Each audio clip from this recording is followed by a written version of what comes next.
জান্নাত পবিত্র স্থান, এই পবিত্র স্থানে অপবিত্র শয়তান কিভাবে ঢুকলো? এক ভাই আমাকে এই প্রশ্নটি করেছেন।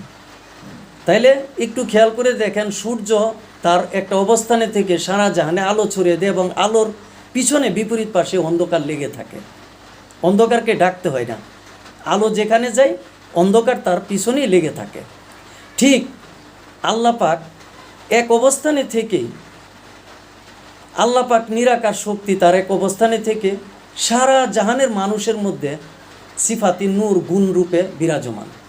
শয়তান এক অপশক্তি, নিরাকার, সারা জাহানের মানুষের মধ্যে সে আল্লাহ পাকের সিফাতি নূর বা গুণের বিপরীত অর্থাৎ দুষরূপে এই বিরাজমান। তাহলে কি বোঝা গেল?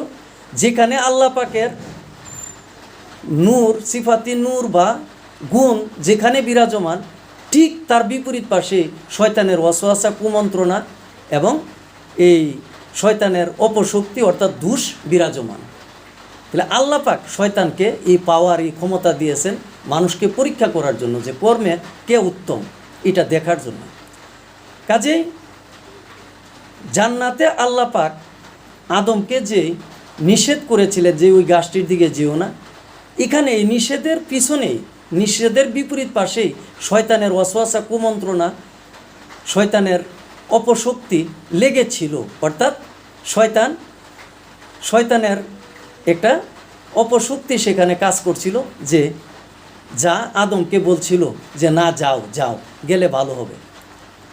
ঠিক আল্লাহ পাক আদমকে যে সীমিত স্বাধীনতা, ইচ্ছা শক্তি দিয়েছিলেন,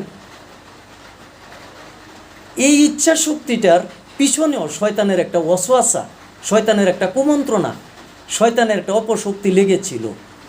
তাহলে এটা অটোমেটিক্যালি, তাহলে বোঝা গেল যে শয়তানকে জান্নাতে প্রবেশ করতে হয় না।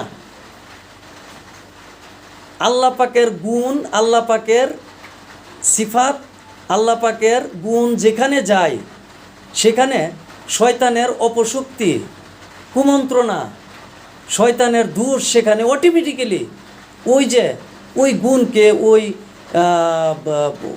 ওই গুণকে অবলম্বন করে সে অটোমেটিক্যালি তার এই অপশক্তিটা, তার এই ওয়াসওয়াসাটা সেখানে চলে যায়। কাজেই শয়তানকে ঢুকতে হয় না। শয়তানের অপশক্তি, ওয়াসওয়াসা, এই শয়তানের এই যে দোষ, এটা আল্লাহ পাকের আদেশ নিষেধকে অবলম্বন করে, আল্লাহ পাকের সিফাত নূরকে অবলম্বন করে, আল্লাহ পাকের গুণকে অবলম্বন করে এই শয়তানের অপশক্তি, এই শয়তানের এই ওয়াসওয়াসা